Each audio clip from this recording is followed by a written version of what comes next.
Question ये है कि 5G टेस्टिंग के दौरान करंट लग रहा था, इसके पीछे कोई कहानी है क्या? बताइए भाई, बताओ भाई करंट लग रहा था, किस किस को लगा था, किस किस को महसूस हुआ उस दौरान? हुआ 8-10 लोगों को। चलो, दरअसल क्या है कि बात सारी चार्जिंग की है।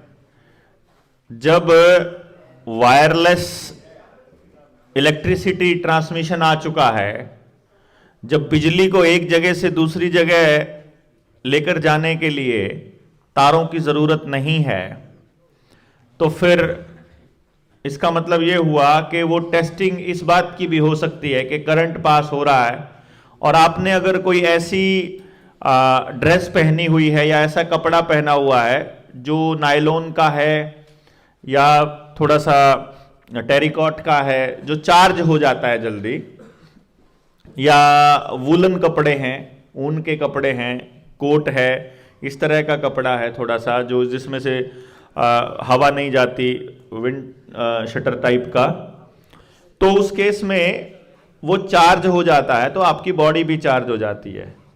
और कई बार ये चार्जिंग अगर आप गाड़ी में बैठे बैठे अपनी सीट के ऊपर बार बार ऐसे हिल के उसको रगड़ते रहते हो तो आपकी गाड़ी भी हो जाती, आप भी तब भी हो जाते हो ऐसे चार्ज, और उतरते हो और हाथ लगाओगे गाड़ी के उसको खिड़की को तो तब भी एकदम करंट लगता है एक दो बारी किसी किसी को, जो चार्ज लोग हैं।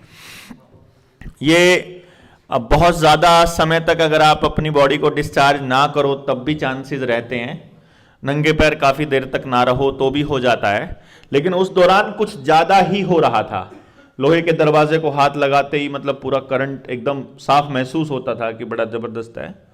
तो वो चार्जिंग का ही पार्ट था। बेसिकली क्या था क्या नहीं था ये तो अब बाद में कहना जो है, कुछ भी कह दो कोई, लेकिन बात ये थी कि उस टाइम कुछ टेस्टिंग थी और उसका असर ये था कि जहां जहां वो टावर्स थे, जहां जहां वो करंट लग रहा था, वहीं पर लोगों को सांस की प्रॉब्लम्स आ रही थी उसी एरिया में। मतलब जिस जगह पर आपको करंट लग रहे थे उसी जगह के लोग ज्यादा अस्पताल में दाखिल हुए, और फिर जो अस्पताल में गए उनको जो प्रोटोकॉल के जरिए जो केमिकल्स दिए गए फिर वो सुबह तक वापस नहीं लौटे। तो ये सारा का सारा इंटरकनेक्टेड था एक दूसरे के साथ में, और इसके लिए इंफ्रास्ट्रक्चर पहले तैयार किया जाता है, बाकी बातें बाद में की जाती हैं। दूसरा यह है कि अडानी अंबानी के साइलोज कब से बनने शुरू हुए और भारत में कहां कहां बने हैं, ये तो चर्चा का नहीं रिसर्च का विषय है कि कहां कहां बने हैं। इसके लिए तो लिस्ट आप अपनी निकाल सकते हैं, मेरे से पूछने की जरूरत यहां मुझे नहीं है। मुझे लगता है मतलब ये तो ऐसा है कि माँ भूख लाग रही और फिर वो ले के रोटी पकड़ा दी ना, तू खुआ दे, मेरे पे नहीं खाई जाती। तो ये रिसर्च आप खुद करिए थोड़ी सी। हाँ, कब से बनने शुरू हुए, मेरे ख्याल ये क्वेश्चन जो क्वेश्चन आप सर्च कर सकते हैं, डेटा वाला क्वेश्चन पूछने का कोई लॉजिक नहीं बनता है ना। डेटा तो आपके पास अवेलेबल्स हैं सारे के सारे ऑनलाइन, आप पता करिए कि कब शुरू हुए, इनका क्या लाभ होगा क्या नुकसान होगा। जैसे अगला क्वेश्चन एक पूछा हुआ है कि इनमें गोदामों में अनाज किस तरह से जा रहा है और विरोध क्यों नहीं हो रहा। ये मैं आपको पहले इसका जवाब दे चुका हूं कि हमारे यहाँ जो है ना वो जूत मारने वाले ज़्यादा करवाने की डिमांड मांगते हैं। सही क्या है गलत क्या है इस पे सोचने का अभी समझ डेवलप होना बड़ा लंबा समय है। देखिए, एक चीज़ आपको समझनी होगी, ये थ्रू आउट द सोसाइटी और पूरा समाज के लिए ये एक आंकड़ा है जो मैं बता रहा हूं। वो ये है कि 85% पॉपुलेशन कभी भी विरोध नहीं करेगी। 85% पॉपुलेशन कभी भी विरोध नहीं करेगी, कभी भी मतलब कभी भी नहीं। तो इसलिए आपको यह बात समझनी पड़ेगी कि वो विरोध नहीं करती है कभी भी, वो साथ देती है हमेशा। 85% पॉपुलेशन जो है ना वो हमेशा साथ देगी, वो विरोध के लिए बनी ही नहीं है। जब आप एजुकेशन की मेरी ट्रेनिंग करेंगे तो उसमें मैंने इस 85% पॉपुलेशन के बारे में एक एक चीज एक्सप्लेन की हुई है। मतलब आप इसको यह समझिए, आप में से जो जो व्यक्ति उस 85% में आते हैं, वो व्यक्ति भी जनता सरकार मोर्चा में सरकार का विरोध नहीं करेंगे, वो जनता सरकार मोर्चा का साथ देंगे। आई बात समझ में? वो इसलिए खड़े नहीं होंगे कि उनको सरकार का विरोध करने से कोई मतलब है, वो इसलिए खड़े होंगे क्योंकि उनको मोर्चा अच्छा लगा, मोर्चे की कार्यप्रणाली अच्छी लगी, मोर्चे के लोगों का ध्येय अच्छा लगा और वो मोर्चे से जुड़ गए, और अब जुड़ गए तो मोर्चे से जुड़ गए। अब उनको इस बात से कोई मतलब नहीं मोर्चा इनको कुएं में डाले, खड्डे में डाले, इनको बेचे, इनका क्या करना है वो उनको मतलब नहीं है। इसीलिए इन 85% में से ही सचिन के फॉलोवर हैं, इन्हीं 85% में से शोएब अख्तर के फॉलोवर हैं, इन्हीं 85% में से नरेंद्र मोदी को अपने फॉलोवर मिल गए, इन्हीं 85 में से राहुल गांधी को मिल गए, इन्हीं में से अरविंद केजरीवाल को मिल गए, इन्हीं में से ममता को मिल गए, इन्हीं में से ओसामा बिन लादेन को मिल गए, इन्हीं में से आतंकियों को मिल गए, इन्हीं में से फौजियों को मिल गए, इन्हीं में से फौज में जब भर्ती होती है तो वहां भी ये कहते हैं दिमाग वाला आदमी नहीं चाहिए ज्यादा, मतलब उनको गधा भी नहीं चाहिए, उनको घोड़ा भी नहीं चाहिए, उनको खच्चर चाहिए बेसिकली, ठीक है ना। उनका ट्रेंड है ये, दिमाग वाला आदमी नहीं चाहिए होता है वहां पे ना, जो ज्यादा फालतू दिमाग बोलता है वो ऐसा नहीं चाहिए होता है वहां। फौज में बिल्कुल ट्रेंड है ये, हमको ऑर्डर मानने वाला आदमी चाहिए यार, और दौड़ने वाला भी चाहिए। अब गधा तो दौड़ नहीं सकता, गधा ऑर्डर तो मान सकता है, चुपचाप वजन को लादे रखता है, लेकिन दौड़ नहीं सकता वो, तो फिर उनको घोड़ा नहीं चाहिए, घोड़ा नहीं चाहिए वो तो ज्यादा भाग लेगा, इतना आगे भागने वाला भी नहीं चाहिए, पीछे चलने वाला भी चाहिए, तो खच्चर को लेते हैं वो।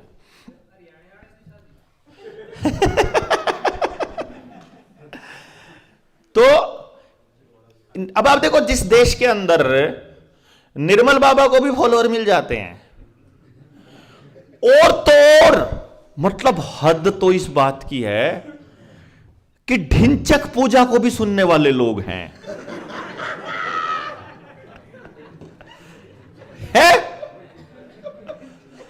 17 करोड़ की प्रॉपर्टी ले गई वो लड़की, बना गई वो प्रॉपर्टी।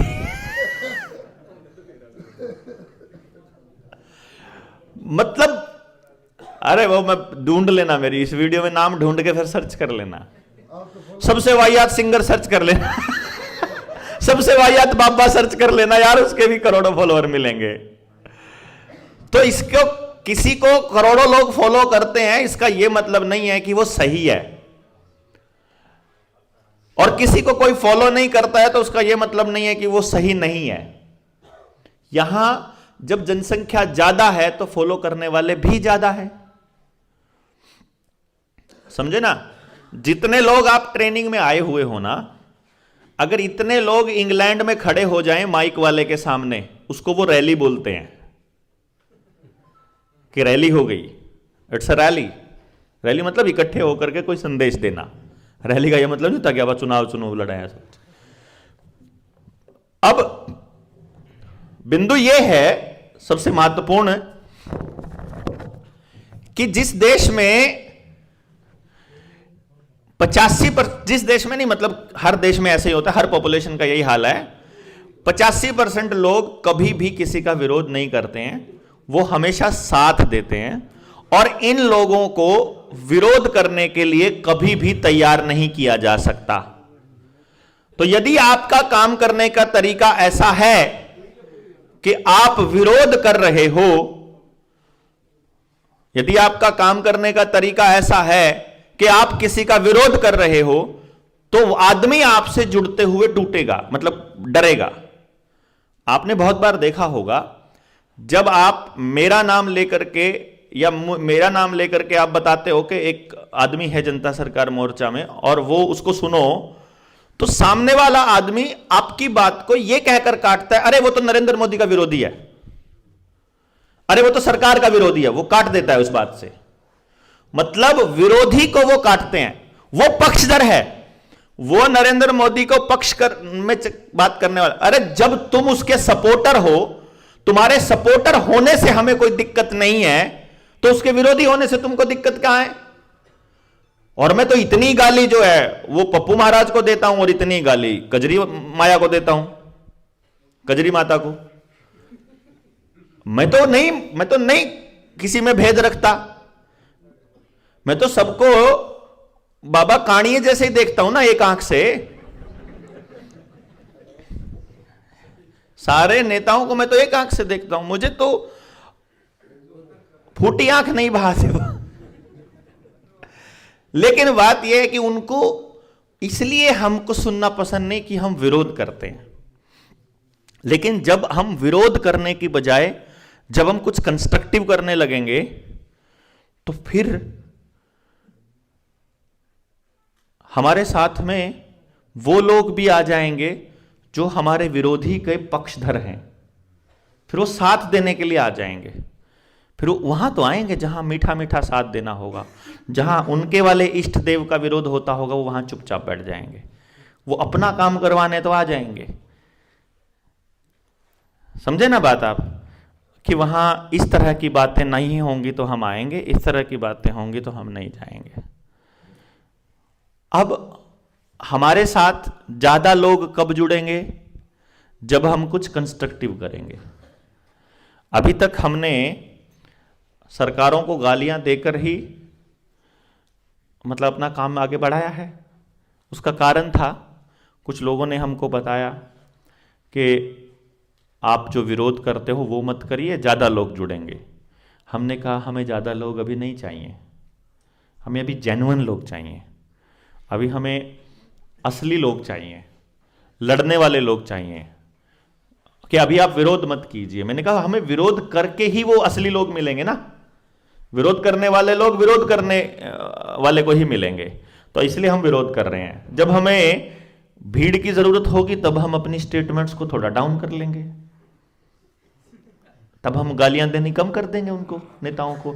गालियां देने के लिए अगर 1000 आदमी तैयार कर दिए हमने, तो मेरी गाली देनी जरूरी थोड़ी है, बाकी 1000 आदमी लगे रहो है।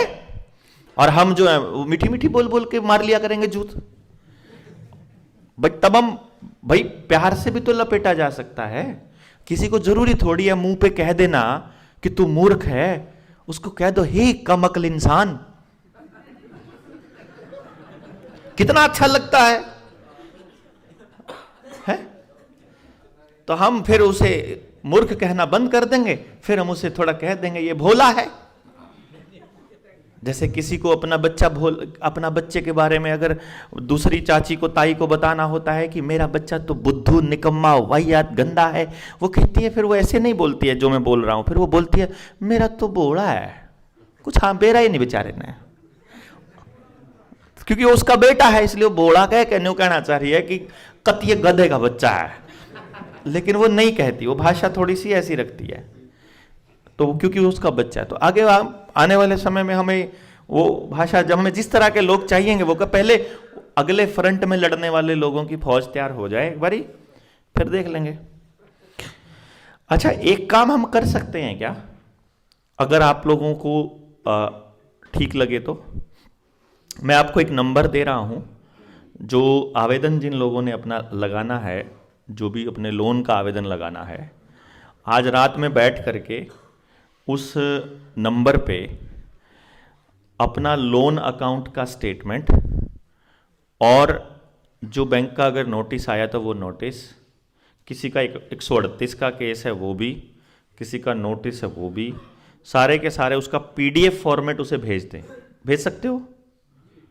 और एक कृपा कर सकते हो कि कल कोई भी ये ना कहे कि मेरा इतने का लोन है यो कर दो जी, मेरा इतने का है यो, तो नहीं कहोगे ना। सबके आवेदन हफ्ते 10 दिन में तैयार होकर आपके पास पहुंच जाएंगे। अगर किसी का इमरजेंसी है तो वो उस नंबर पर सारी बातें लिखने के बाद एक वॉइस मैसेज भी भेज देना अपनी बात बताते हुए।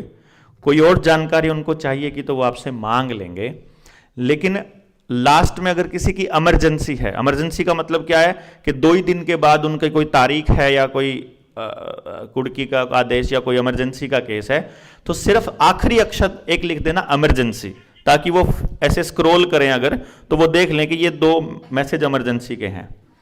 अगर इमरजेंसी नहीं है तो इमरजेंसी मत लिखना, क्योंकि फ्यूचर के लिए अपनी क्रेडिबिलिटी खोलोगे। एक बार तो इमरजेंसी में जल्दी मैसेज दिखा लोगे, फिर पता लग जाए तो मैं खामखा लिख रहा। इतना तो कर सकते हो ना, क्यों जी? तो ये मैं नंबर बोल देता हूं, 98 96 98 98 96 98 और 24 28।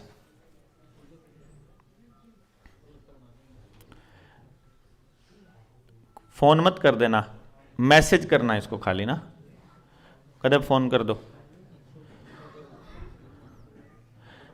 ठीक है ना? 98 96 98 24 28, इस पे अपना लोन अकाउंट का स्टेटमेंट और वो भेज देना। वीर सिंह भाई का नंबर है ये, ठीक है? और कल से किसी ने मेरे तक कह दिया ना मेरा इतने का लोन है जी, कान पकड़वा दूंगा, हैं?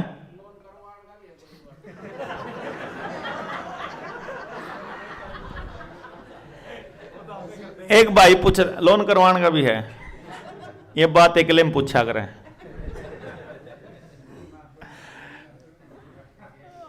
लोन करवाने का भी है, पर लोन जिस तरह एक अपना साथी है, वो ये कह रहा था कि जी अभी हम आवेदन लगवा दे क्या? मैंने बोला किस चीज का आवेदन है? भाई केसीसी का है। तो मैंने सबसे पहले ये पूछा, पे कर सकते हो आप?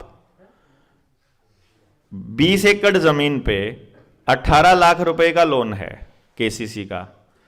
तो मैंने पहली लाइन ये पूछी कि आप पे कर सकते हो? बोला पे कर सकता हूं। तो मैं कहा पे करो फिर।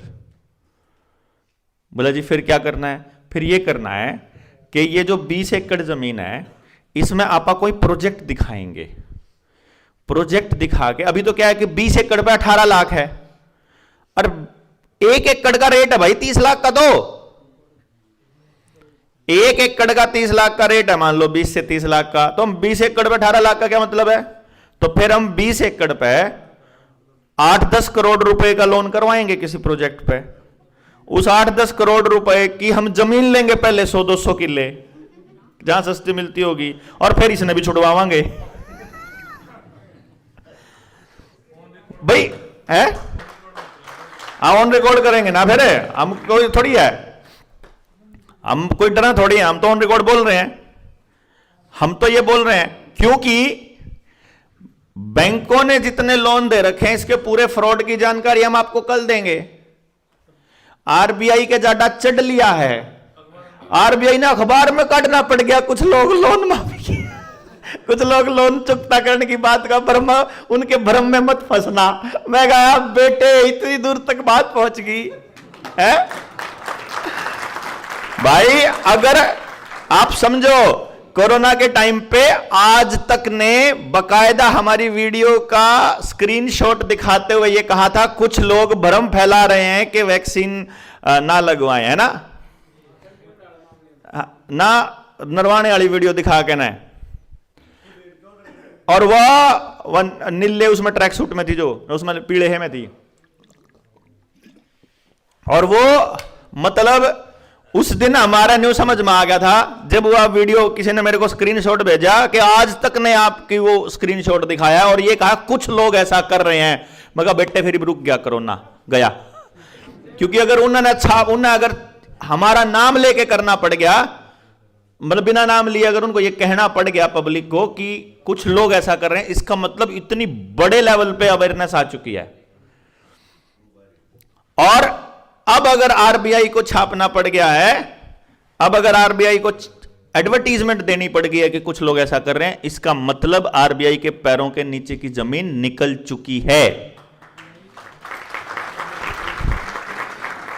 और जब हम लोग, हमारा प्लान यह है कि अगले 15 दिन में 20 दिन में हम किताब का काम पूरा कर दें, इसी करेंसी के ऊपर जो दस्तावेज, कुछ लोगों को यह रहता है कि हमें दस्तावेज चाहिए। कुछ दस्तावेज ऐसे हैं भाई कि वो पब्लिक डोमेन में नहीं रखे जाते। अभी एक वीडियो में आप जो बोलते हैं दस्तावेज हैं, पब्लिक को क्यों नहीं दे देते? पब्लिक करेगी के? पब्लिक के पास तो इस बात का भी दस्तावेज पड़ा हुआ है, ऑन रिकॉर्ड पड़ा हुआ है कि आप वैक्सीन नहीं लगवा सकते जबरदस्ती। और यार अखबार में छपा हुआ था कि ये स्वैच्छिक है, उसके बाद भी वो लोग उसका इस्तेमाल नहीं कर पाए। पब्लिक को तो यह भी मालूम है कि डबल करेंसी नहीं ले सकते, डबल पैसा नहीं ले सकते टोल के ऊपर, पब्लिक तो उसका इस्तेमाल भी नहीं कर सकती। पब्लिक के पास तो इस बात का भी सबूत है कि भाई मतलब उनके पास दस्तावेज हैं उन चीजों के जिसके लिए वो, अभी सबको मालूम है आधार कार्ड अनिवार्य नहीं है, फिर भी वो दे रही है। पब्लिक को नहीं आता समझिए। लड़ने वाले लोगों को दस्तावेज मिल जाता है तो उसमें कुछ गड़बड़ क्या होती है कि ये जो लड़ने वाली कैटेगरी के लोग हैं ये ऐसे होते हैं कि इनको लड़ने को कोई विरोधी ना मिले तो ये अपने वालों से ही लड़ने लग जाते हैं। इन्होंने लड़ना ही है, उनका काम ही लड़ने का होता है। तो पूरे दस्तावेज पब्लिक डोमेन में आ जाएं, बड़े से बड़ा वकील, बड़े से बड़ा जज उस किताब को पढ़ के उस किताब में हुए जो देखो जो आरबीआई ने सर्टिफाइड कॉपी हमको दे रखी है वो सर्टिफाइड कॉपी पब्लिक डोमेन में आ गई। पब्लिक को किताबें पढ़ने का कहां शौक है भैया? आप में से कितने लोगों को शौक होगा? ये तो वो लोग हैं जो घर से उठ के अवेयरनेस के लिए आ गए हैं, उसी से अंदाजा लगा लो। मतलब अवेयर लोगों में ही पढ़ने का शौक नहीं है तो जो अवेयर नहीं है उनको कितना शौक होगा है?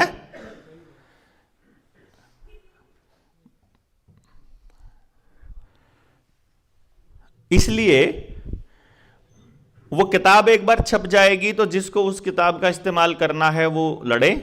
लेकिन उसके बाद फिर हमारा प्लान ये हो रहा है कि भाई 24 के चुनाव से पहले पहले हमें 1 लाख लोग तैयार करने होंगे, नहीं तो सीबीडीसी लॉन्च मतलब परमानेंट लॉन्च हो जाएगा और हमारे पास कोई रास्ता नहीं है। कैश का क्या बनेगा? इब तो ही कैश 2000 का नोट गायब हो गया, पता लगा? फिर अच्छा जब तो 2000 का भी था, जब 2000 का नोट गायब हो गया उसमें कुछ नहीं कर पाया कोई, 500 का हो जाएगा तो फिर क्या कर लेंगे? 100 के कितने रह रहे हैं? हाँ तो पुराना भी डालेगा नया भी डालेगा तो फिर क्या रह जाएगा? मतलब ये क्वेश्चन जो है वैलिड नहीं था। इनफैक्ट कैश का क्या होगा? कैश तो खत्म ही करना है ना, नहीं समझे? कैश तो खत्म ही करना है।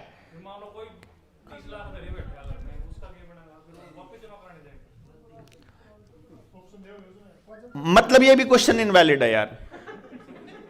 यार एक बात बताइए, जब तक वो कैश है तब तक वो कैश है। 2000 के नोट करा दर रहा था, उन्हें कहा कि नहीं इतने तारीख तक पहले जमा करा दो,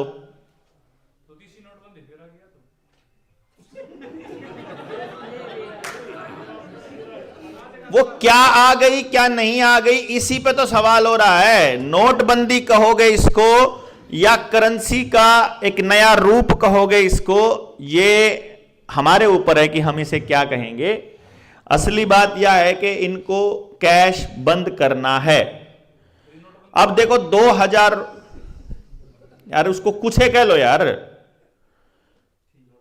उसको आप कुछ है कह लो, मतलब उससे कहने का नोट बंद होने हैं, उसने नोटबंदी कह क्या गुजारा होता हो तो उससे कर लो, उससे कुछ मिलता हो तो उसके बिना सीबीडीसी आके करेंगे उससे काम कर लो, कुछ भी कह लो, कहने से शब्दों में मत जाओ, प्रोसेस को समझो। 2000 का नोट अगर आप चाहें तो उसके बदले में 30 सितंबर तक बदलवा के बिना कोई आईडी दिए जितने चाहे नोट बदलवा सकते हैं, यह सरकार ने फरमान जारी कर दिया। उस चिट्ठी में यह भी लिखा हुआ था कि 30 सितंबर के बाद भी आगामी आदेशों तक 2000 का नोट लीगल टेंडर रहेगा। अब इस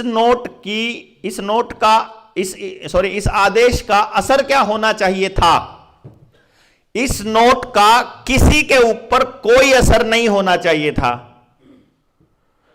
क्योंकि 2000 का नोट लीगल टेंडर भी था। 2000 का नोट बंद होगा या बंद हो गया है ऐसा भी नहीं कहा था सरकार ने। 2000 का नोट जमा करवाना ही पड़ेगा, यह भी नहीं कहा था सरकार ने, क्योंकि सरकार ने पहले 500 के और 1000 के नोट बंद किए हुए थे और उस नोटबंदी से लाइनों में लगे हुए थे। उस दर्द को उन्होंने याद रखा हुआ था अभी तक अपनी मेमोरी के अंदर। तो जब सरकार ने यह कहा कि 2000 का नोट आप बदलवा सकते हैं और ये 30 सितंबर तक बदलवा सकते हैं, तो लोगों ने अपने मन से यह मान लिया कि 2000 का नोट बंद कर दिया सरकार ने। और जिस प्रकार से ताली और थाली लगा करके, बजवा करके ये चेक कर रहे थे कि देश में मूर्खों की संख्या कितनी है, उसी प्रकार से ये 2000 का नोट जमा कराने कितने मूर्ख जाएंगे 30 से पहले, ये चेक कर रहे थे। और सब गधों ने सारे 2000 के नोट देकर 500 के ले लिए, सब गधों ने, जबकि नोट बंद नहीं हुआ, नोट लीगल टेंडर है, नोट का कुछ नहीं हुआ, लेकिन एक चिट्ठी से हवा निकल गई सारे देश की। तो उनको, मोतीलाल को पता चल गया, मोतीलाल समझते हो ना, अडानी का पालतू कुत्ता ना, नाम नहीं लेना किसी का, मैंने किसी का नाम नहीं लिया भाई, मैं तो किसी और ना कहूं था भाई, हम आपको समझ, सारा देश अपना, कोई क्या पता कोई मोदी जी का भक्त हो या तो,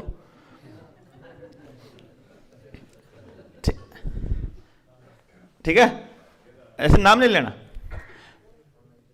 उसने ये जान लिया कि इस देश में अभी भी उतने ही गधे हैं, ताली थाली वाले सारे 2000 का नोट लेके खड़े हुए हैं। और जब उसने देखा कि 2000 के जितने नोट चलन में थे इस देश के सारे लोगों ने वापस दे दिए हैं, तो उसने फिर चुपके से एक ऑर्डर निकाल दिया 30 तारीख को कि 7 अक्टूबर तक जब और रह रहा है तो जमा करा दो, उसके बाद सिर्फ आरबीआई में जमा होएगा, बैंक में नहीं होएगा। आज भी 2000 का नोट लीगल टेंडर है, आज भी। और 2000 का नोट आज भी जाओगे तो मार्केट में कोई नहीं लेगा आपसे। मतलब ऐसे गधों के जैसे दिमाग को घुमा रखा है, जैसे वो चक्री खा के पता ही नहीं उस गधे को कि क्या करें क्या नहीं करें। मतलब मैं 2000 का नोट दे रहा हूं पेट्रोल पंप वाले को, मतलब नहीं लेते। अरे क्यों नहीं लेते? ऊपर से आदेश है। क्या आदेश है? कंपनी की पॉलिसी है। अरे कोई कानून नहीं है, किसी लीगल टेंडर है, ये लीगल टेंडर चलेगा, चलना चाहिए, नहीं चलेगा जी। क्या करें जी? हाथ जुड़वा लो, पैर पकड़वा लो, फिर दे जियो पैसे। मैंने 112 पे कॉल करके पुलिस बुला ली। पुलिस वाले ने कहा ले लो ना, क्या दिक्कत है? उन्होंने कहा कौन लेंदा? मैं कहा मेरी FIR कर। पुलिस वाला भी उन्होंने कहा भाई तू फिर दे जिए, मेरी गारंटी दे मैं, तू बुलारा मैं तेना जानू, तू फिर दे जिए, बस तू इस एप्लीकेशन ने उल्टी ले ले। मतलब उनको पता है एप्लीकेशन लिखती तो FIR करनी पड़ेगी, वो फंसेंगे कि तू लीगल टेंडर को अभी लेने से मना कैसे कर सकता है। मतलब मैंने ट्रायल करके देखा, उस ट्रायल में मैं वहां फेल हो गया जहां मुझे सामाजिक दबाव झेलना पड़ा, जहां उन्होंने मुझे यह कहा कि भाई मैं हाथ जोड़ता हूं, तने तेल गलवा लिया, मैं मानता हूं तेरे पास ATM नहीं है, मैं मानता हूं तेरे पास और पैसे भी नहीं है, थे मेरे पास 500 के भी थे, लेकिन मैंने देना 2000 का था, ठीक। तो उन्होंने कहा मैं मानता हूं तेरे पास पैसे नहीं है और अभी तने 2000 के देने हैं, तू ये 2000 के ले जा, मैं दे दूंगा इस भाई ते पेट्रोल पंप वाले ते, और तेरा जिब जी करे जिब दे दिए। फिर मैंने अपना फिर फोन करा किसी दोस्त के पास, मैं करवाइए यार खात इसमें पेट्रोल पंप वाले के, ऑनलाइन करवा दे फिर, और क्या करूँ, मेरे पास तो है नहीं कोई पेमेंट का जरिया। क्यों? फिर मैं उस दिन कह चुका था ना कि मैं 500 के कोने तो ये मैं काट के क्यों कर दे, एक बार ना होगी तो होगी भाई, है तो हाँ मैं कद कहूँ मैं सच्चा हूं, बोल लूं मैं झूठ? नहीं, अभी उन्होंने एक चुपके से एक सर्कुलर जारी कर दिया कि 2000 का नोट केवल RBI में जमा होगा। तो अब बैंकों के पास नहीं है, बैंक ने सारा RBI को भेज दिया 2000 का नोट चुपचाप। वो इसलिए ना क्योंकि अगर हमने मान लो JSM में हमारे पास बहुत संख्या में लोग होते ना, तो हम इस मुद्दे पर बैंकों के बाहर खड़े हो जाते। लेकिन हमारे पास लोग थोड़े थे हर जिले में, भाई अगर हम कॉल दें हर जिले के अंदर बैंकों के बाहर कम से कम एक आरबीआई एसबीआई के बैंक के बाहर जो है खड़े हो जाओ जाकर न कि हमारे मतलब ये नोट क्यों तुम वापस कर रहे हो, ये गुंडागर्दी है, लीगल टेंडर है, बैनर लेकर खड़े हो जावा तो पब्लिक ना आने वाली ना पता चला है, मैं पूछेंगे भाई के रोड़ा है, कोई मीडिया में आवेगा, पब्लिक मतलब चर्चा का विषय बनेगा अगर हमारे पास मानस हो तो। ये मन देखा है कि यार हमारे पास जिले में कम मानस है, घर ते लिकट दे नहीं यार, अगले ने सोचा जनू तो खाम खाई क्यों किसी के पंगा लेना, तो नहीं लेना था भाई, हम भी नहीं लेंगे भाई, फिर इब हमने भी खाम खाई किलकी मार के न और फिर हमारे 5-4 साथियों के ऊपर फिर मुकदमे करवा देंगे, उस मुकदमे का कोई लाभ नहीं होना। देखो मुकदमे से लाभ होता हो तो मुकदमा सोबर करवाओ, फिर कोई दिक्कत नहीं है, किसी का होता हो चाहे, मतलब किसी भी भाई का फायदा होता हो फिर कोई दिक्कत नहीं है। लेकिन अगर उससे लगता है कि ऊर्जा व्यय होनी है तो फिर हम नहीं करेंगे। तो मतलब हमारे को फिर समझ में आया कि चलो भाई जब पब्लिक जाग जाएगी, जब लोग जाग जाएंगे, जब लोग सड़कों पे आने लगेंगे तब देखेंगे। मान लो हम तो अभी तो हम ये प्लान कर रहे हैं कि हम एक रैली की और कॉल दे देंगे आपको भाई, अगर मैं तो 23 मार्च की कॉल दे दी मान लो आपको कि 23 मार्च को हमने इकट्ठा होना है और उस दिन आगे मान लो 1 लाख लोग, तो आबा तो उस दिन कर देंगे डिक्लेरेशन है, उस दिन भी नहीं आए हम फिर आगे और मेहनत कर लेंगे, हमारा कुछ नहीं, हमने क्या जल्दबाजी है। लेकिन हमें यह तो पता होना चाहिए कि हमारे कहने से लोग आ भी रहे हैं कि नहीं आ रहे हैं, कदे फिर वह बात बना है कि कोई पावे ही नहीं। जिनके लिए लड़ रहे हैं, जिनके दम पे लड़ रहे हैं, उनको कोई ख्यास ही नहीं है, उनको फुर्सत ही नहीं है, उनके पास टाइम ही नहीं है, उनको समझ ही नहीं है, तो फिर किसके लिए लड़ें और किसके दम पर लड़ें, है ना। मतलब वो आदमी जो मुझे कहता है कि आप ना भाई साहब किसी का दिया या खाया मत करो, मगर तू देना जाकर करता रोज, मतलब यार किसी होगा दिया नहीं खाऊं, मगर फिर बोला अपना आपको पानी गर्म करा करो, मगर फिर मगर वो पानी में कुछ मिला देगा, बोला क्या बरा कोई मिला दे, जब मन नहीं मिला लेके पी लिया फिर इस बात की क्या गारंटी है क्या मतलब।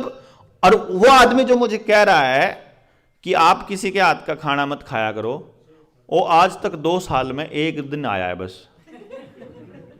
लेकिन मैसेज व्हाट्सएप पर सलाह जरूर दे होगा कि भाई मुझे आपकी सुरक्षा की बड़ी चिंता है।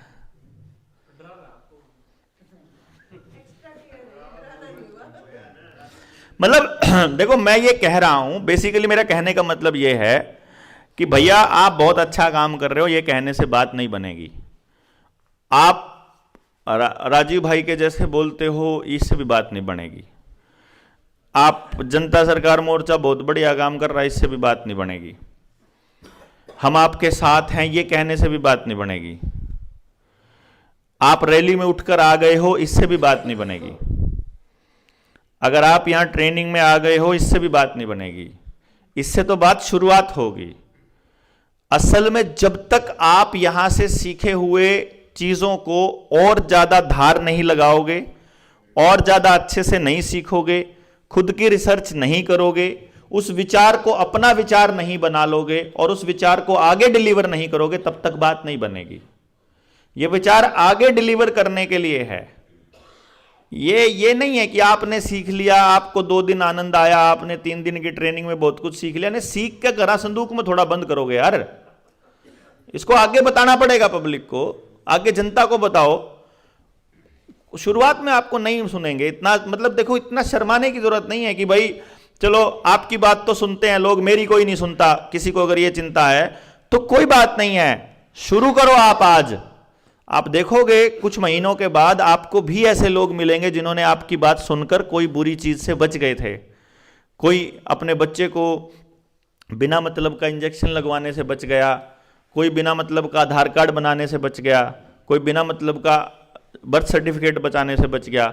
अपने लोगों को आप जा जा के 10-10, 20-20 लोगों को जो नए मैरिड कपल हैं उनको बोल सकते हो कि भाई अगर तुम्हारा बच्चा बिना केमिकल का पैदा हो गया, प्रेगनेंसी में बिना दवाई के अगर पैदा हो गया और सिजेरियन अगर नहीं करवाया और उसके बाद के इंजेक्शन नहीं लगवाए और आधार कार्ड और बर्थ सर्टिफिकेट बनाने से मना कर दिया अगर तुमने अस्पताल को, या अगर तुमने नहीं बनवाया, तो तुम्हारे बच्चे की शिक्षा की, तुम्हारे बच्चे की हेल्थ की गारंटी मारी जनता सरकार मोर्चा की। तुम ये तो कह ही सकते हैं आप, हाँ हैं?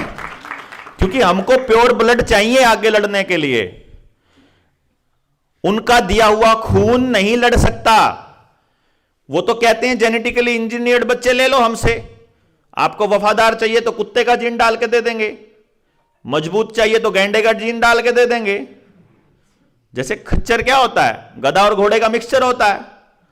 अभी भाई ना कुछ बच्चों के मेंढक के जैसे मुंह पैदा हो रहे हैं, ऐसे ही भैंस के कटड़े भी पता नहीं अजीब अजीब से हो रहे हैं। वो अलग, वो उस जीन्स का ही गड़बड़ है, वो सारा का सारा उस सीमन की गड़बड़ है। तो वो जो नई टेक्नोलॉजी से बच्चे पैदा हो रहे हैं वो प्योर ब्लड नहीं है, वो उनकी औलाद हैं, शैतान की औलाद हैं। ओरिजिनल बच्चे प्योर ब्लड जो बिना केमिकल के हैं, ओरिजिनली अगर पैदा हुए हैं, तो उनको बचाना मतलब सबसे बड़ा काम है आने के टाइम में। जो समाज में ओरिजिनल पुराने बीज बचा के काम कर रहे हैं, वो बीज बचाना सबसे बड़ा काम है आज के टाइम। जो नंदी संरक्षण पे काम कर रहे हैं, जो गाय के बीज को बचाए और जिन्होंने अपनी गायों को एक भी इंजेक्शन नहीं लगने दिया, ऐसे लोगों को बचाना बहुत इंपॉर्टेंट है। जिनके घर में कोई ऐसा एनिमल हो, कुत्ता हो, बिल्ली हो, घोड़ा हो, भैंस हो, बड़द हो या गाय हो, जिसने अपने डांगर का एक भी इंजेक्शन नहीं लगवाया सरकार का बताया होया, ऐसे प्योर ब्लड बचाना अगला चैलेंज है अपना। नहीं तो सारे कुत्ते की औलाद बनेंगे आगे। क्या नहीं करे कुत्ते की औलाद, तुम्हारी औलादों की औलाद है ना, कुत्ते की औलाद ही आएंगी, आदमी की औलाद नहीं पैदा होती आगे आगे, क्योंकि वफादार लोग चाहिए उनको अपने लिए। मैंने एक मूवी है जिसको मतलब ये लोग अपना प्लान जो है ना मूवीज के थ्रू, मीडिया के थ्रू बताते रहते हैं आप लोगों को, बहुत पहले बता दिया था। एक मूवी है डाइवर्जेंट, हॉलीवुड की मूवी है डाइवर्जेंट, और उसकी 3 मूवीज हैं, सीरीज है।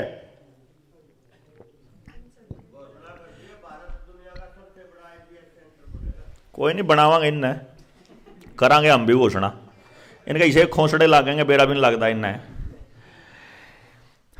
डाइवर्जेंट मूवी के अंदर देखो, ये कर जाएं उसके बाद अगर हम जागते तो शायद हम कुछ ना कर पाते, लेकिन मुझे ऐसी फीलिंग आ रही है कि हम नीचे ही नीचे पेनिट्रेट करते जा रहे हैं। रोज हमारा जनाधार बढ़ रहा है, रोज लोग हमारी बातों से सहमत हो रहे हैं। जो हमारी दिल खोलकर खिलाफत किया करते थे, अब दबी जुबान में हमारे लिए पॉजिटिव बोलने लगे हैं। आने वाले वक्त में वो चिल्लाकर हमारे साथ आने वाले हैं।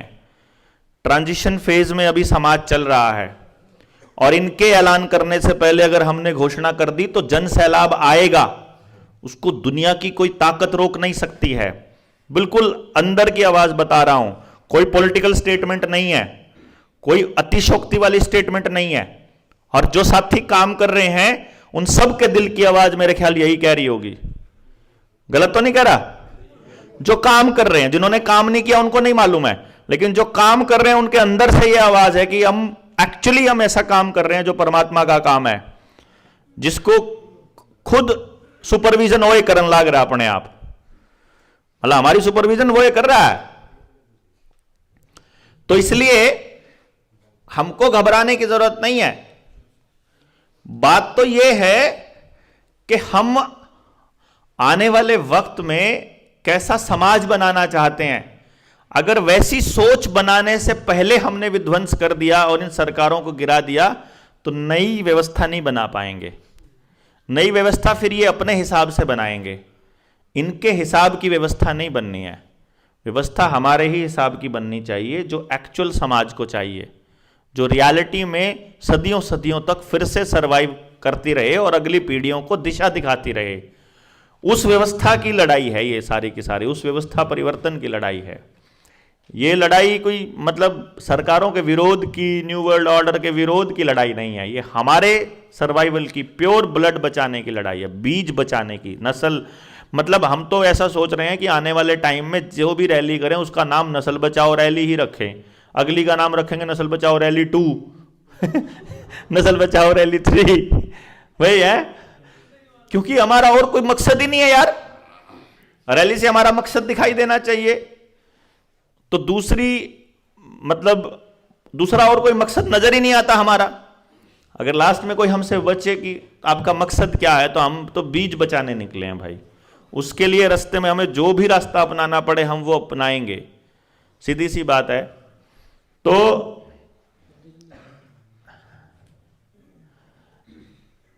क्वेश्चन है कि एलिवेटेड हाईवे और रेलवे ट्रैक्स कब से बनने शुरू हुए। ये जिस दिन मोतीलाल ने ऐलान किया था कि हम आपको बुलेट ट्रेन देने वाले हैं, ये उस दिन से हुए। और परसों जो है, परसों का दिन था, नवंबर, क्या तारीख थी ना परसों,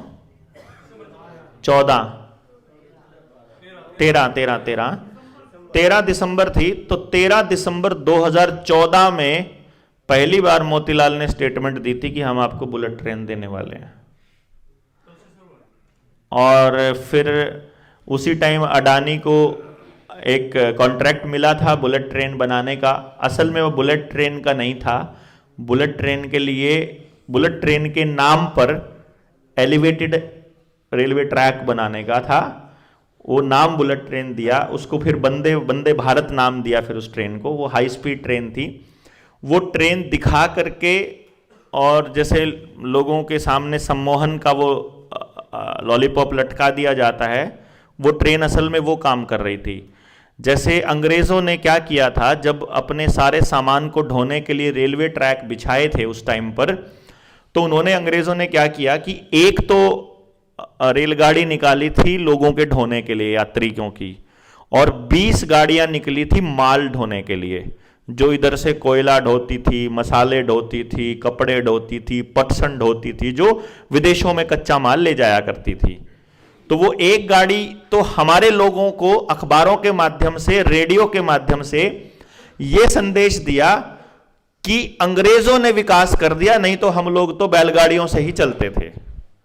अंग्रेजों ने रेलगाड़ी दी। जैसे विकास के पैमाने ये लोग तय करते हैं विनाश के नाम पर, मतलब असल में करते विनाश हैं और दिखाते विकास हैं। ऐसे ही अभी आप किसी भी एलिवेटेड रोड पे जाओगे, आप चाहे ये अभी 152D है, इस पर खड़े हो जाओ थोड़ी देर, आपको पता चलेगा गाड़ियों से ज्यादा संख्या ट्रकों की चलती है इसके ऊपर। ये असल में ट्रकों के लिए बनाया गया है, और आने वाले टाइम में बड़े बड़े ट्रॉले जो हैं, जिनके पीछे जो है एक ट्रक नहीं, मतलब 3-3, 4-4 ट्रकों के जितना साइज का लंबा ट्रक हो जाए, ट्राला, जो विदेशों में जो बड़े बड़े ट्राले चलते हैं, उनके घूमने के लिए आपने देखा वो कितना बड़ा वो बनाया है घूमने का जो रास्ता है, मतलब सर्कल वो उतने बड़ों के लिए बनाया। तो इतना बड़ा ट्राला आने वाले हैं इन रोड के ऊपर। जब आ जाएंगे लोगों को तब आ जाएगा समझ कि असल में ये आपकी गाड़ियों के लिए बनाया ही नहीं है। दूसरा, एलिवेटेड रेलवे ट्रैक जिसके भी गांव के आसपास से जाते हैं, उन ट्रैक्स पे आप देखोगे तो उन ट्रैक पर एक चलती है ट्रेन जो हाई स्पीड यात्री ट्रेन चलती है, और 20 ट्रेन चलती हैं अडानी का सामान ढोने के लिए। डबल डेकर, वो जो बड़े बड़े कंटेनर्स होते हैं जो चलते हैं शिपमेंट्स के लिए, और उन पे डॉक्स पे और जो बंदरगाहों पे जो वो रहता है सामान ढोने का काम, तो वो चल रहा है। और ये वहां से चल रहा है जम्मू कश्मीर से। जो लिथियम मिला था जिस टाइम पे धारा 370 तोड़ी थी, और जो मोतीलाल को देवता मानते हैं वो लोगों ने कहा 370 तोड़ दी, उनको ये भी नहीं पता है कि 370 की धारा बी तोड़ी है सिर्फ। 370 अभी भी ज्यों की त्यों है, और इनको दोबारा स्टेट का दर्जा देना पड़ेगा, और ये देंगे, और दोबारा से वहां पर जमीनें खरीदना बैन होंगी। लेकिन तब तक अडानी को जितनी जमीन देनी है उतनी मिल जाएगी, उतने जंगल उसको मिल जाएंगे। लिथियम के जहां जहां भंडार मिले हैं वो सारे अडानी को दे दिए गए हैं। अब ये इस बात को समझाने के लिए हमको, मतलब जब हम ये बात कहते हैं तो अगर कोई बीजेपी को समर्थन करने वाला आदमी इसको भी अगर मोदी का विरोध समझता है तो ये उसकी मतलब समझ की बात है। हम इस समझ को हम क्या कहें, हमें नहीं समझ में आता। क्योंकि नहीं, हम असल में क्या है, देखो मैं ये समझता हूं कि चाहे कोई आदमी किसी को भी समर्थन करता हो, मैं इतना तो मानता हूं दोस्तों कि कोई भी आदमी वो काम नहीं करेगा जो उसके देश के खिलाफ हो। मतलब मोदी का समर्थन करने वाले व्यक्तियों को भी ऐसा लगता है कि इसका समर्थन करके हम देश का फायदा कर रहे हैं, मतलब हम देशभक्ति कर रहे हैं। उनको भी देशभक्ति की चाशनी में लपेटा जाता है ना, जैसे 3 तलाक को देशभक्ति की चाशनी में ही लपेटा। अब जैसे हमसे पूछा किसी ने सबसे पहले, आपको 3 तलाक जो है वो मतलब खत्म कर दिया, कैसा लग रहा है? मेरे को मीडिया वाले ने पूछा उसी टाइम पे, उसी दिन। मैंने कहा उससे क्या होगा? कहता अब जो है 3 तलाक दे करके तलाक नहीं दे सकता अब मुसलमान अपनी बीवी को। मैंने कहा अच्छा, बिना तलाक दिए छोड़ के आ सकता है? फिर प्रधानमंत्री बना दें उसको? तुम तो मोदी विरोधी हो। अरे इसमें यार मैं तो पूछा है भाई, बिना तलाक दिए कोई छोड़ दे तो? उसने खुद की औरत को बिना तलाक दिए छोड़ा हुआ है यार। 3 तलाक का ढिंढोरा पीट रहे हैं उसको समर्थन करने वाले। ऐसे स्टूपिडिटी है यार, है? 370 की पूरी सच्चाई किसी ने नहीं पढ़ी है और 370 को गा रहे हैं। पुलवामा करवाया गया, सबको मालूम है, उनको भी पता है, लेकिन उसके चक्कर में कहेंगे बालाकोट और उड़ी करवा दिया, सर्जिकल स्ट्राइक कर दी। ऐसा लगता है जैसे देश में पहली बार सर्जिकल स्ट्राइक हुई है। सर्जिकल स्ट्राइक एक नेचुरल ऑपरेशन है जो होता रहता है, लेकिन अपनी विफलताओं को भी सफलताओं में गाना कोई इनसे सीखे। देश के जंगल कटवाकर हमको गैस सिलेंडर दे दिए, बोला 20 करोड़ गैस सिलेंडर फ्री में दिए। अरे भैया, जिनको 20 करोड़ गैस सिलेंडर दिए, पिछले 1 साल से एक बार भी रिफिल नहीं हुआ वो सिलेंडर, दोबारा लकड़ियों से ही ऐसे चल रहा है। वो कागजों में 20 लाख सिलेंडर हुए। प्रधानमंत्री कौशल विकास योजना में इतना बड़ा फ्रॉड, 35,000 करोड़ रुपए का आनंदीबेन का चावल घोटाला। भाई ठीक है, चारा घोटाला हुआ तो हम ये कहेंगे कि भाई लालू ने चारा खाया। आनंदीबेन का 35,000 घोटाला चावल का हुआ तो आनंदीबेन चावल खा गई। देवेंद्र फडणवीस ने महाराष्ट्र में 6,000 करोड़ रुपए का टॉयलेट घोटाला किया, बोले 6,000 करोड़ रुपए की टॉयलेट खा गया। वो कहते हैं ना भाई, हमारा तो फलाने की ग्रांट आई थी, सरपंच खा गया। इतनी ग्रांट आई थी, एमएलए खा गया।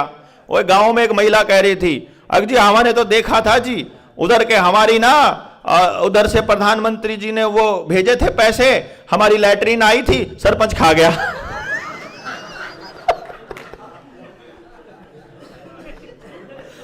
आई थी ना?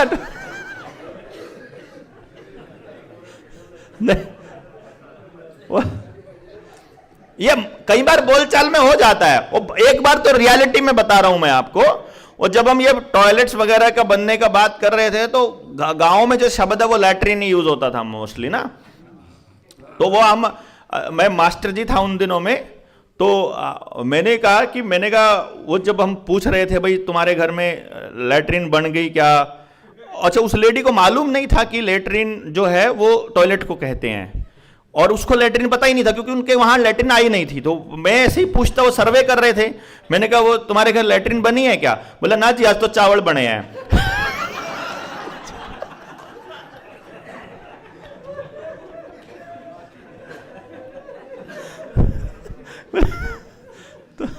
तो कई बार शब्दों के साथ ऐसा हो जाता है।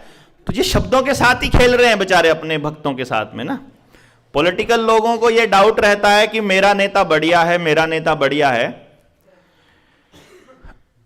लेकिन असली बात यह है कि नेता एक ही होता है, सत्ता वही होती है। जैसे हम क्या बोलते हैं, हम एक लाइन बोलते हैं, सबका मालिक एक। हर किसी को सत्ता में बिठाने वाला एक ही मालिक है। वो अपनी 3 एजेंसियों को लगाता है, एक ईवीएम माता को लगाता है, एक मीडिया माता को लगाता है, और एक पैसे को लगाता है।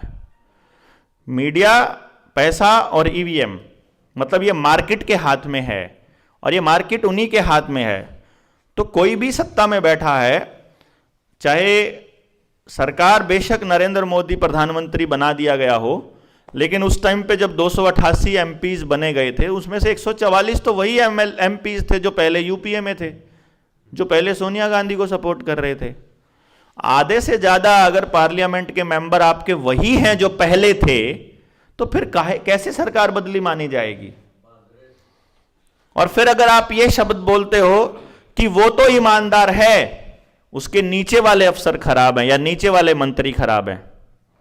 मैं आपको एक बात बता दूं, जेएसएम में आज तक किसी भी व्यक्ति के ऊपर 1 रुपये की भी हेराफेरी करने का आरोप नहीं लगा जिस आदमी ने जेएसएम में काम किया हो।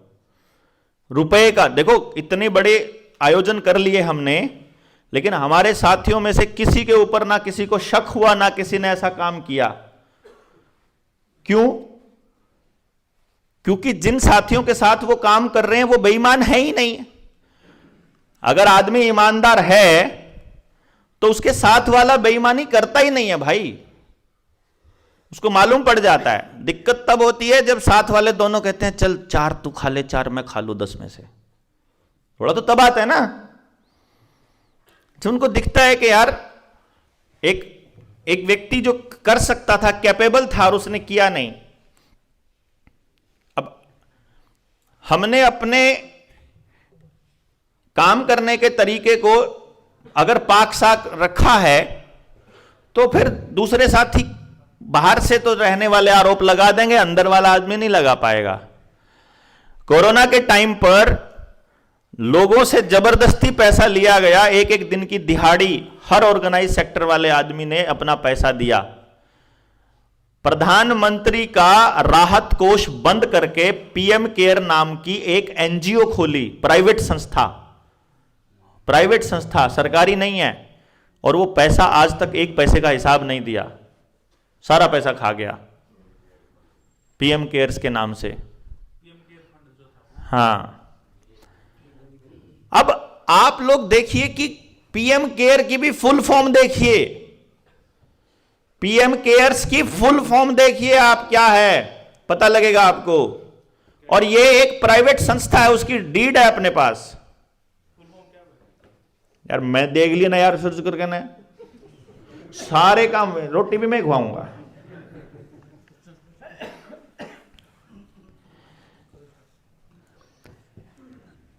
फिर आईपीएल के बारे में, सट्टा बाजार के बारे में, शेयर मार्केट, ये एक क्वेश्चन इस पे है। ये भी चीजें आप लोगों को मालूम होना चाहिए कि जितना भी शेयर बाजार है या आईपीएल है, सट्टा है, ये पर बेसिकली इवन बैंक भी उसी में आता है। बैंकिंग भी सट्टा है, आपको मालूम होना चाहिए। और उसमें अभी तो उन्होंने कानून बना दिया है, पिछले वाला कानून बदल के, पीछे पहले कानून था कि अगर बैंक डूब जाए तो 1 लाख रुपए तक आपको रिफंड मिलेगा, उसकी गारंटी सरकार देगी। परंतु अगर सरकार अब जो उन्होंने बनाया है, 2019 के बाद सरकार बनते ही सबसे पहले उन्होंने एक कानून बनाया कि अब 1 लाख नहीं, आपको 5 लाख तक का पैसा रिफंड होगा। तो 5 लाख तक का मतलब ये हो गया, जिस दिन उन्होंने ये कानून बनाया उसी दिन हम सोच लिए कि बैंकों को डुबोने का कार्यक्रम चालू। अब ये इसीलिए छेड़ा जाता है, इंफ्रास्ट्रक्चर पहले बनाया जाता है। और शेयर मार्केट का भी यही काम है और सट्टे का भी यही काम है कि जैसे मैं अगर थोड़ा सा क्योंकि क्या होता है, आपके गाड़ी की मूवमेंट, आपकी मोबाइल की मूवमेंट, आपके ट्रांजैक्शन, आपका पैसे का लेन देन, उससे आपके बारे में आपका प्रोफाइल पता लगाना बड़ा आसान होता है। आपका अगर सिर्फ फोन नंबर पता हो ना, हम जब इलेक्शन मैनेजमेंट करते थे तो मैं आपको एक राज की बात बताता हूं। जब हम इलेक्शन मैनेजमेंट करते थे तो मैंने दिल्ली में अमित शाह की टीम के साथ काम किया था, मतलब उसका काम करने का तरीका देखने के लिए कि वो काम कैसे करते हैं। हम लोग एक बंदे को सिर्फ एक फ़ोन नंबर देते थे और उस फ़ोन नंबर से जो जिला परिषद का या फिर काउंसलर का या एमएलए का चुनाव लड़ने जा रहा है बंदा, उसकी पूरी जीमेल चेक करके उसके बारे में जो जो उल्टी सीधी बातें, उसके फ़ोन की चैटिंग, उसके बैंक अकाउंट की ट्रांजैक्शन, उसके घर का बिल, उसका ब्योंत, उसके मकान का साइज, उसके नाम पे क्या क्या प्रॉपर्टी है, उसके नाम पर थाने में कितनी एफआईआर है, वो हमको 2 घंटे में मिल जाती थी। सिर्फ एक फोन नंबर दे दो। और 10 लाख रुपए लेता था वो बंदा इस बात के, सॉरी 2 लाख रुपए लेता था वो इस बात के, ये सारी डिटेल देने के। बड़े आराम से, मतलब सारा डेटा आपका, फोन के साथ जितना डेटा आपका सब कुछ पता है, जिसका चाहे उसको लपेटने के लिए सारा डेटा मालूम है। आपके फोन की इस टाइम की चैटिंग को रियल टाइम में वो खोल के वहां देख सकते हैं, अभी के अभी आपके फोन में क्या चल रहा है, आपका पूरा फोन एज इट इज वो अभी के अभी चेक कर सकते हैं, और कोई रोक नहीं सकता, कोई प्राइवेसी का कानून नहीं है, कुछ नहीं है। आपका आधार का डेटा, आप सिर्फ आधार, आप फोन, ये तो मेरे को सीआईडी के एक आदमी ने बताया था, बोलता हमारी ट्रेनिंग चल रही थी आईटी डिपार्टमेंट की, और हम लोगों को ऐसे ट्रेनिंग में चलते चलते हमारा जो ट्रेनर था वो प्रोजेक्टर पे दिखा रहा था, तो एक बंदे को बोला कि हम तुम्हें एक चीज बताते हैं, किस किस के घर में वाईफाई लगा हुआ, ऐसा पूछा, और एक बंदे ने, 3-4 बंदों ने हाथ उठाया, उन्होंने बोला किसका वाईफाई ऑन रहता है ज्यादातर, तो एक बंदा बोला हमारा वाईफाई रहता है। बोला तुम अपना फोन नंबर दो। उसने फोन नंबर दिया, उसने डाला, फोन नंबर डालते ही, और उसने लैपटॉप में देखते देखते बोला तुम्हारी वाइफ का नाम ये है, तुम्हारी वाइफ का फ़ोन नंबर ये है, तुम्हारे घर का लैंडलाइन नंबर जिस पे वाईफाई चल रहा है वो ये है, तुम्हारा वाईफाई का पिछला बिल अभी पेंडिंग है, 4 दिन का ड्यूर है, और अभी तुम्हारा बच्चा जो है वो खिलौनों के साथ खेल रहा है। बोला खेल रहा है, कैसे खेल रहा है? कहता ये देखो। उन्हें बटन दबाया, स्क्रीन के ऊपर घर का जो एलईडी था उसका सीक्रेट कैमरा सारी इंफॉर्मेशन दे रहा था। आपके घरों में जितने भी स्मार्ट एलईडी है ना, जिसके घर में स्क्रीन स्मार्ट, जिसमें वाईफाई के साथ जो भी जुड़ने वाला वो है इंस्ट्रूमेंट, उसके फ्रंट में हर एक इंस्ट्रूमेंट के एक कैमरा है जो सीक्रेट कैमरा है, जो सब चीजों की वीडियो बनाता है 24 आवर, अगर आपका उस वाईफाई से कनेक्टेड रहता है तो। एलईडी के ऊपर ही जो भी स्मार्ट डिवाइस लगवाई आपने, जिस जो फ्रंट कैमरा जहां जहां भी है, वो फ्रंट कैमरा, अभी आपके फ्रंट कैमरा को लाइव एक्सेस किया जा सकता है वहां से, अगर वो चाहें तो। क्योंकि ये मोबाइल, ये डिवाइसेस, ये आपके लिए नहीं बनाई है उन्होंने, ये अपने यूज के लिए बनाई है भाई उन्होंने। जो बनाने वाला है वो अपने काम की चीज बनाएगा, आपके काम की क्यों बनाएगा? आपको तो बताएगा कि आपके काम की है, नहीं तो आप क्यों पैसे दोगे हर महीने? क्यों चिपके रहोगे इसके साथ? आपको तो यकीन दिलाएगा, अरे इससे इंफॉर्मेशन मिलती है। क्यों? अगर उसने बता दिया कि इससे इंफॉर्मेशन नहीं मिलती है, सारी झूठ इंफॉर्मेशन मिलती है। सारा फेसबुक, यूट्यूब, जितने न्यूज चैनल, सब फेक और बर्बादी करने का रास्ता है टोटल। वो तो क्योंकि इनका हथियार था, हमने इस्तेमाल कर लिया, तो कुछ लोगों को ये मिल भी गया। कोई इन्फ्लुएंसर आपको ऐसा नहीं मिलेगा जो आपको सच बताएगा।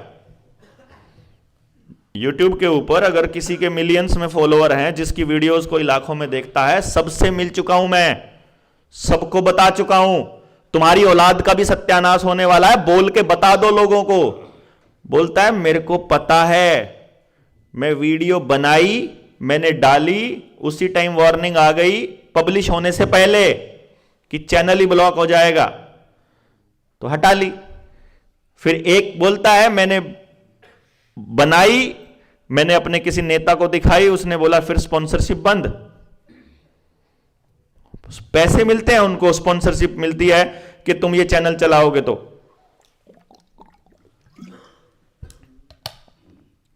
मतलब अगर हम चैनल हम बनाते हैं, बंद हो जाता है, पैरेलल में बना के रखें, वो चलेंगे ही नहीं।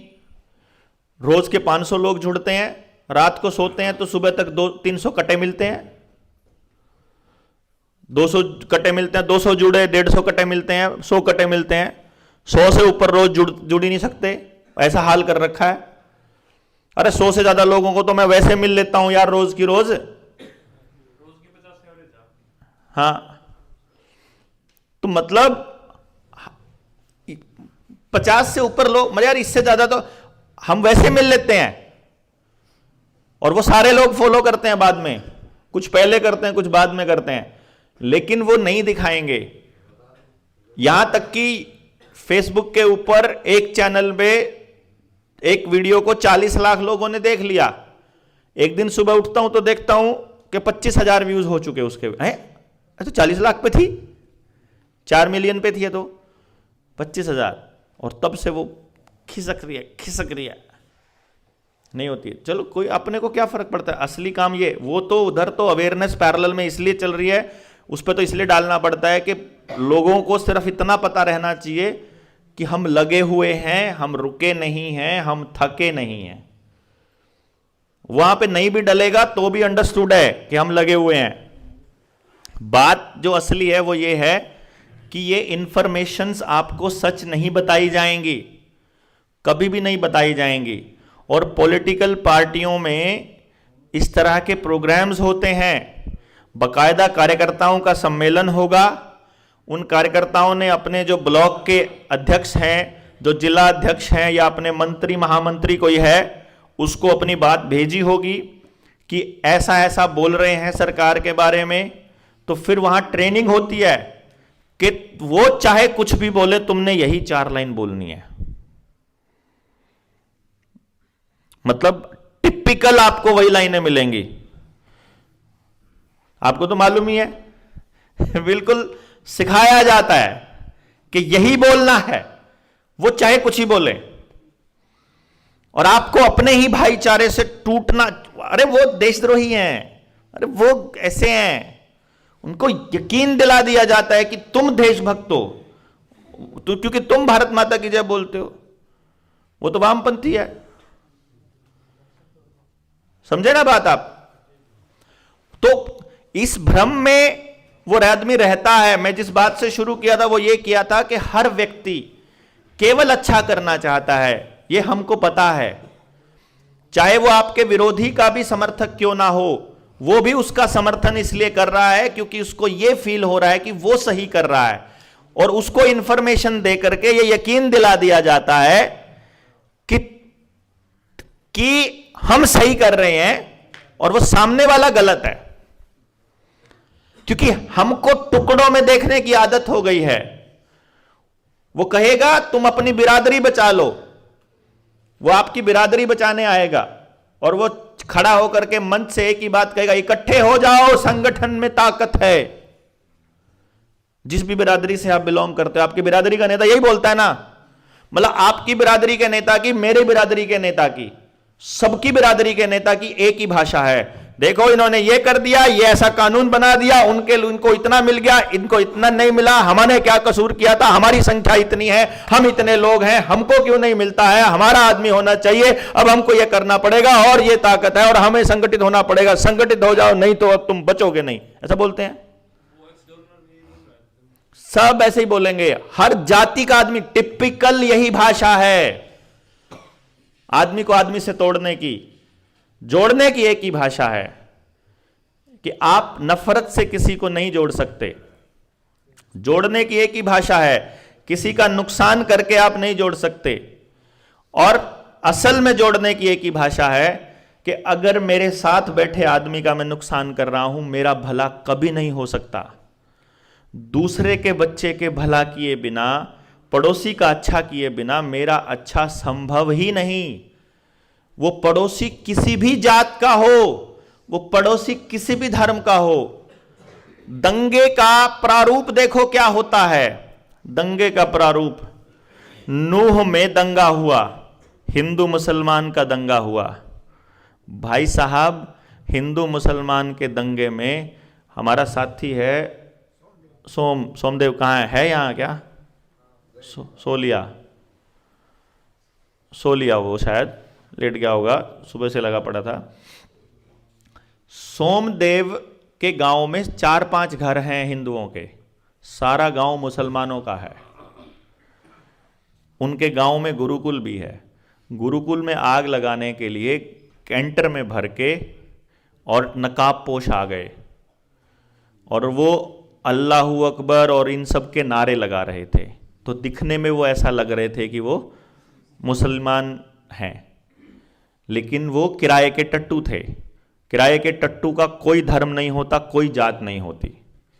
उन्होंने कहा ये इनको छोड़ना नहीं है, काफिर हैं ये, तो उस गांव के मुसलमान उनका घेरा बनाकर खड़े हो गए और उस गांव के मुसलमानों ने कहा कि ये भाई हैं हमारे, सदियों से हमारे साथ रह रहे हैं, अगर इनके ऊपर आंच आई, अगर इनको कुछ करना है तो पहले हमारी लाशों से गुजरना पड़ेगा और हम खड़े हैं, पहले हम मरेंगे फिर ये भाई मरेंगे। तो वो नकाबपोश ऐसे ही लौट गए उल्टे, कोई दंगा ही नहीं हुआ, दंगा होने से बच गया। सोमदेव ने ये बात सच्चाई बता दी इंटरव्यू में अपनी एक वीडियो के अंदर चैनल वालों को। वो वीडियो हो गई वायरल, सबको पता चल गया कि वहां के मुसलमानों ने हिंदुओं को बचाया। भाई साहब, इसको गालियां देने लगे बजरंग दल के लोग, बीजेपी के लोग, कि तू गद्दार है हिंदुओं का, तुमने क्यों मुसलमानों की तरफदारी करी। कर मैंने तो सच बताया जो था। इसी तरह से मंगोलपुरी में दंगे हुए दिल्ली में, वो लड़का जिसको गिरफ्तार किया गया पूरे मोहल्ले का सबसे फेवरेट बंदा था जिसके ऊपर दंगे के आरोप लगाए गए, और उस गली में दंगा हो रहा है और परली गली में बच्चे ऐसे ही खेल रहे हैं, किसी को पता ही नहीं दंगा, और टेलीविजन के ऊपर ऐसा लग रहा है जैसे देश में आग लग गई है। टेलीविजन पे ऐसा लग रहा है जैसे दिल्ली में दंगे हो गए, जो होगा वो हो गया। दंगे शब्द ही इतना गंदा लगता है, ऐसा भयानक लगता है जैसे पता नहीं, क्योंकि लोगों को पुराने 84 के दंगे, 1947 का गदर वो याद आ जाता है, वो मारकाट याद आ जाती है, तो रूह कांप जाती है कि ऐसा हुआ होगा।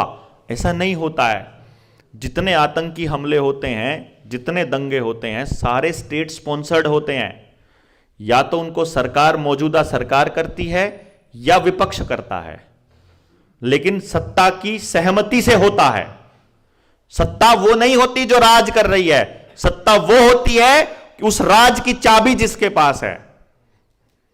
अगर इससे पहले अगर कांग्रेस की सरकार थी और चाबी अगर अंबानी, टाटा और बिरला के पास थी, तो आज अडानी और अंबानी के पास है।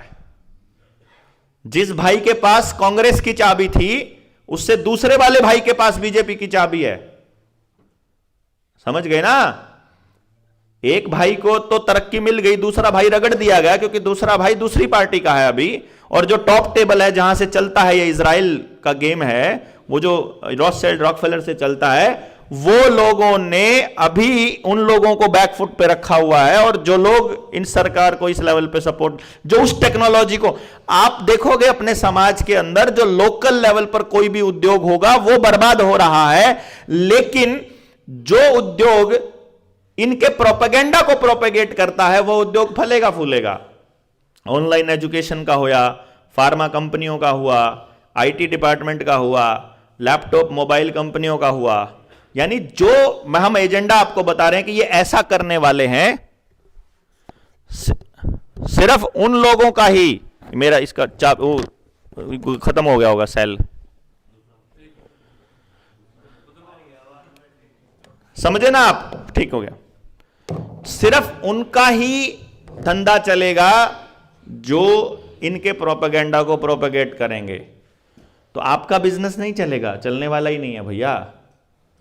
आपने देखा ना, कोरोना में मास्क वाले करोड़ों कमा गए, सैनिटाइजर वाले करोड़ों कमा गए, सरकार के साथ सेटिंग वाले करोड़ों कमा गए, लेकिन आपकी दुकान ठप हो गई, आपका धंधा चौपट हो गया। वो आम इंसान था जिसका धंधा चौपट हुआ, लेकिन वो नेताजी का चमचा था जो मौज कर गया, क्योंकि नेताजी को पहले से पता था कि हम ऐसा करने वाले हैं, ये वाली दुकानें बंद होने वाली हैं, ये वाला बिजनेस चलने वाला है। वो नेताजी का आदमी कर गया। आप और हम तो फिर से वहीं खड़े हैं, कंगले के कंगले। समझे ना? कार्यकर्ता के भाग्य में केवल कंगलाई ही आएगी। वो अपना सारा इमोशन, अपना सारा भाव उस आदमी को देता है जिसको वो अपना नेता मानता है, और वो नेता उसकी पावर को छीन कर, उस पावर को लेकर के किसी को बेच देता है। जनता सरकार मोर्चा पहला ऐसा प्लेटफॉर्म है जो आपकी पावर आपसे छीन नहीं रहा है, बल्कि बाकियों की पावर आपको दे रहा है, कि हम पावर आपको दे रहे हैं। हमें खुद मजबूत नहीं होना है, हम आपके हाथ में हथियार दे रहे हैं। हम आपको पहले से बताएंगे कि यदि हमारी जबान ऐसी हो जाए तो उसका यह मतलब समझना है आपने। किसी को भी समझदार कार्यकर्ता नहीं चाहिए, सबको गधे चाहिए, चुपचाप ऑर्डर फॉलो करने वाले। हम पहले से कहते हैं हमको फॉलोवर नहीं चाहिए, चुपचाप आंख बंद करके फॉलो करने वाले लोगों की जरूरत नहीं है। वो बहुत है भाई, 85% हैं, और हमारे पास दिमाग भी बहुत बढ़िया है, हम उनको लगा सकते हैं लाइनों में, कुछ सलाह देते हैं, ऐसे लोग ज्यादा इकट्ठे हो जाएंगे। तो मैं उससे यही पूछता हूं, तुम्हें क्या लगता है? मुझे नहीं मालूम है लोग इकट्ठे कैसे होते हैं। हम नेताओं को लोग इकट्ठे करने के फार्मूले देते हैं पैसे लेकर के। हम नेताओं को बताते हैं कि इन लोगों को ऐसे बेवकूफ बनाया जाता है पैसे लेकर के, वो हमारे दिमाग का इस्तेमाल करते हैं इसी काम के लिए। लेकिन हमको भीड़ नहीं इकट्ठी करनी है, हमको क्रांतिकारी योद्धा और विद्रोही तैयार करने हैं। क्रांतिकारी योद्धा पत्ते तो काटता है, तने काटता है, और विद्रोही जड़ें काटता है। हम इनकी जड़ें काटने के लिए आए हैं बेसिकली। हम जो मुख्य मुद्दा है कि जितने भी लोगों ने ये कहा है, जो भी गलत करने वाले लोग हैं उनकी जड़ें काटने का काम करना है जनता सरकार मोर्चा ने, गलत करने वालों का। मुद्दे इतने सारे रहते हैं कि आप सोच